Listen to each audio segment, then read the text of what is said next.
Well, hello there, and good morning to you all.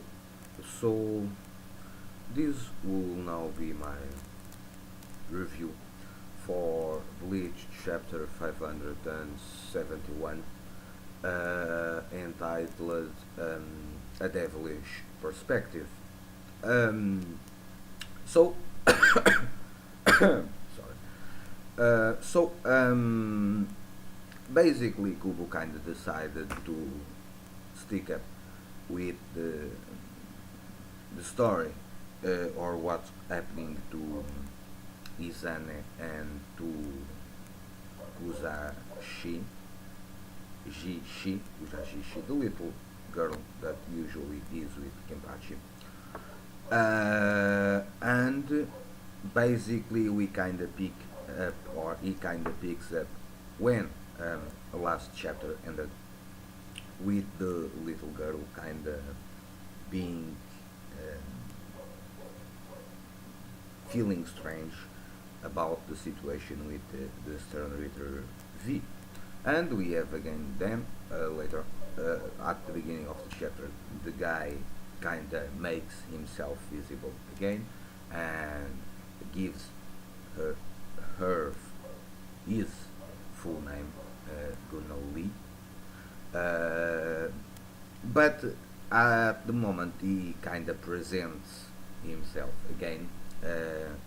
Kusajishi kind of goes and attacks at him again, but he uses again his powers, and then he kind of enters in a monologue. It appears to me that the guy is thinking, and basically that's the way that Kubo kind of decided to tell us or explain us how these guys powers works. And basically this guy has three level of powers.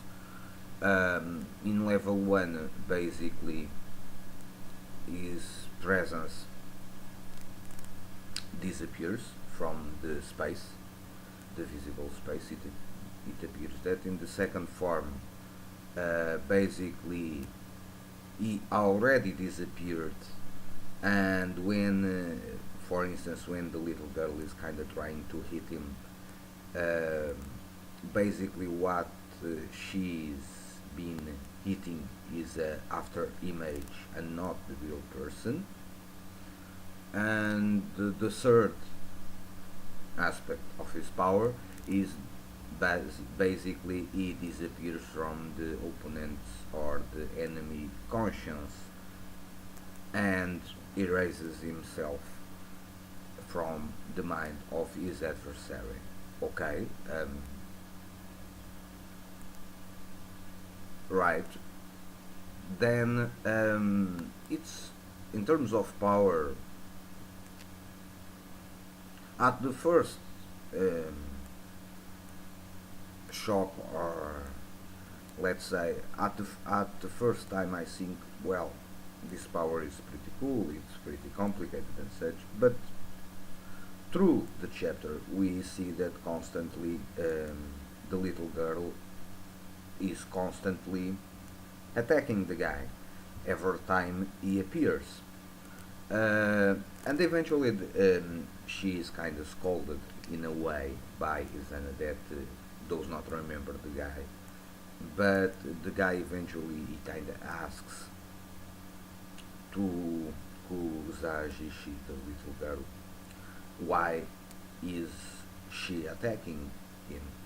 And basically she says that she kind of feels something strange about this guy, and basically she is kind of following the teachings of Kenpachi, because apparently Kenpachi, she kind of explains that, say to her that every time she got, or every time he got the feeling, this kind of feeling about an adversary, basically he needs to kill him. So basically she is kind of following the teachings of Kenpachi, and eventually she kind of goes uh, look for her Zanpakuto, and then the guy Stern Ritter V kind of decides that this little girl is very dangerous because it basically works or in a base of instinct, the instinct I guess of self preservation, and she possesses apparently a very high uh, this instinct of self preservation and survival of the fittest in a way. So he deems her as a dangerous adversary, so he kind of decides that he needs to eliminate her quick. Um, and he kind of goes from behind her with a kind of kunai. It's a small uh, knife or dagger used by ninjas. So and it makes sense that this guy used this kind of weapon because this guy, in a way, probably this guy is kind of one of the stealth forces of the Stone Readers or something along the lines. So, but when he is going to the attack, basically she unshoots her Zanpakuto and the guy kind of is forced to back off. And when he backs off, we see a wound in the middle of the nose or something like that. And the guy is quite uh, the guy is quite how to put it, distressed in a way, confused. That's the word. The guy is kind of confused because he kind of felt that it was not possible for her to hit him, or that the blade does not have the range to hit him. So he is kind of confused by that. And then Kusajishi, I think that at the end of the chapter, she kind of, I guess, I'm not sure if this is a Shikai or if simply is a regular power. So I will not dwell on that much. However, she kind of explains that he is correct. She could not have reached him. However, she does explain that her power kinda has someone in front of her and someone in the back of her. So basically, it kinda hints that this little girl does not have, let's say, blind spots for one way, and from what she kinda explains, one of the figures that we see behind her is kinda able to extend the reach of her blade, and that's why this guy was cut. And basically, the chapter ends with the little one Kusajishi kind of stroking down, and we see her in the middle, and then we see a huge figure uh, above her, and a little one behind, and we see kind of three different type of blades, kind of slashing down. So I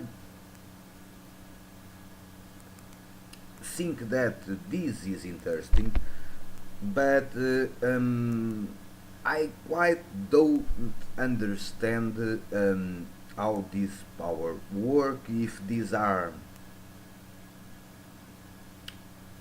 Urshikai abilities, or if these kinda are energy reishi, whatever manifestations of energy.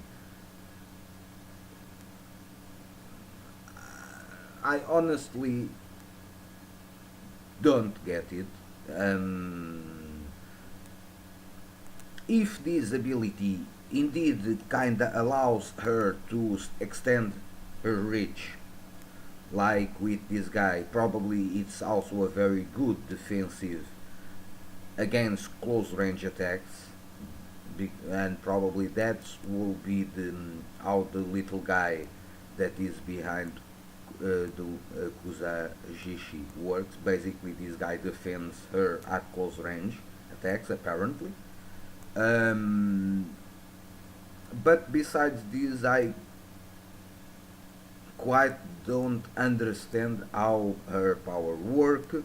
If this is a Shikai manifestation, if this is simply a manifestation of the power of Kuja, Kusajishi, the little girl, I quite don't understand it, so I don't want to dwell much on it because I do hope that in next chapter we kinda have a better explanation, in a way, a better comprehension how this power works. And if it's indeed a Shikai or not a Shikai. So, but apparently, from the way that Kubo is playing this out, apparently it will be Kusazishi that will fight this guy for now. Basically, Izane is just standing there. That's also quite interesting because since the beginning or the appearance of the more organization of the Gotei 13 and the Shinigami and such, it's in a way speculated in the net and in the Bleach community, either in YouTube or in forums, about what is Kusajishi, what was her power, how can a little kid be a lieutenant of the 11th Division that basically is a combat division, and several along the years are saying that it's not possible for her to be a lieutenant if she did not have enough power to hold the position. Others say that nah, it's not possible because it's a kid and it's kind of and they even say that Kusazishi is an extension of Kenpachi power. Some others have said that she was the physical manifestation of Kenpachi's Empacto. There was a lot going on in all these years about this character. So perhaps it's a good way that kinda Kubo pits her against this Turn Reader because finally we can understand her powers. Maybe we could have a more background about her. Uh, yes, we already have something about her meeting Kenpachi and such, but uh, and how they live together, travel together. But maybe we need to see more substance about this character, about his own ideas, his own personal methods, her own opinions about the fight, the war, and not basically following Kenpachi or being in the shoulder of Kenpachi. So I do hope that Kubo gave some development to this character, and also at the same time he kind of, why I will not say give as a Bankai with this girl, but in the least explain as minimal how her powers work and what can she do. For me, that will suffice. Um, But if he decides to go and telling us that she was or she have a bankai, that will be quite